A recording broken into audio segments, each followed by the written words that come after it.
भारत की ऋषि और कृषि संस्कृति के जो द्योतक हैं वो हमारे ऋषिगण रहे हैं। और यदि हम योग के प्रवर्तक की बात करें तो महर्षि हिरण्यगर्भ से यात्रा आरंभ होती है।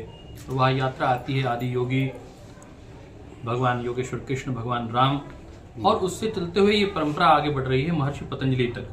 महर्षि पतंजलि से फिर हठ योग की परंपरा, गुरु गोरखनाथ की परंपरा आरंभ हो जाती है। और हरियाणा तो तपस्वियों का, योगियों का ही क्षेत्र रहा है। दोस्तों मित्रों, मैं आपसे इतना कहना चाहता हूं कि हरियाणा सरकार श्री नायब सैनी जी के नेतृत्व में योग को आगे बढ़ाने के लिए प्रयासरत है।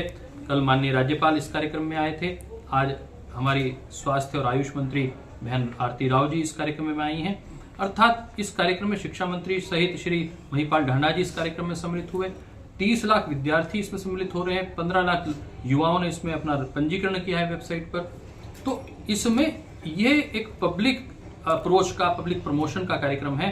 और यह कार्यक्रम मूलतः प्रधानमंत्री जी के उस आह्वान पर फिट इंडिया मूवमेंट के अंतर्गत लिया गया है। जो बच्चों ने योग करके दिखाया, जैसे कि योग करके दिखाया, तो उनका परीक्षण यहाँ पे दिया जाता है या किस तरीके, अगर लोगों को परीक्षण लेना हो तो कहाँ ले सकते हैं, ऐसा कुछ प्रक्रिया शुरू की गई है? जैसे हर गांव में तो योग व्यायामशालाएं गठित की गई हैं। ऐसे 6500 हरियाणा के गांव हैं, उनमें से 1000 गांव में अब योग व्यायामशालाएं बन गई हैं। उसमें योग सहायक नियुक्त हो गए हैं जो ट्रेनिंग देने का काम करते हैं और बहुत जिम्मेदारी से, पुरुषार्थ से वो इस काम को कर रहे हैं।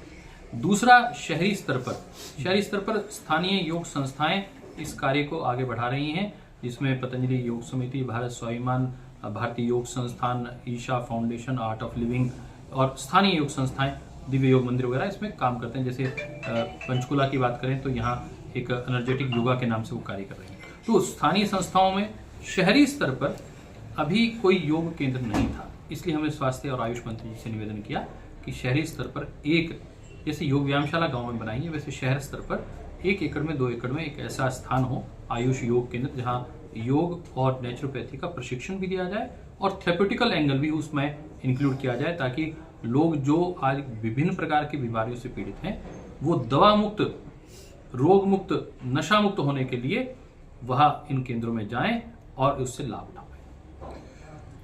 जो अभी योग मैं ये मानता हूं कि दोनों ही स्वस्थ की मूलभूत अवधारणाएं। स्वस्थस्य स्वास्थ्य रक्षणम, आतुरस्य विकार प्रशमनम च। स्वस्थ व्यक्ति के स्वास्थ्य की रक्षा करना और जो व्यक्ति बीमार हो गया है उसको उस रोग से मुक्त करना, यही आयुर्वेद का मूल उद्देश्य है। और आयुर्वेद तो वेद है आयु का, तो जिसने आयु को बढ़ाना हो वो आयुर्वेद को अपनाए।